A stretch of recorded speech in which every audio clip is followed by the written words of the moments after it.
সত্যি কথা বলতে আমি নিজেও ভাবতে পারিনি যে আমি আসবো আজকে। অনেক কষ্ট করে এসেছি।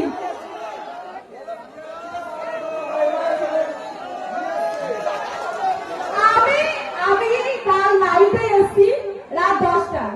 জাস্ট রেস্ট নিয়ে আমি প্রোগ্রামে এসেছি। আর তোমরা ভালো করে জানো যে নদিয়া থেকে এখানে আসতে কতটা সময় লাগে। আর সত্যি কথা বলতে এত মেহনত করার পরেও এত লোক বা এত দর্শক দেখে আমার কিন্তু এখন কষ্ট হচ্ছে না, কারণ কষ্টের ফলটা সম্পূর্ণ হয়েছে তোমরা এত ভালোবাসা দিয়েছো বলে। আর অসংখ্য অসংখ্য ধন্যবাদ। Thank you so much and love you all. সবাই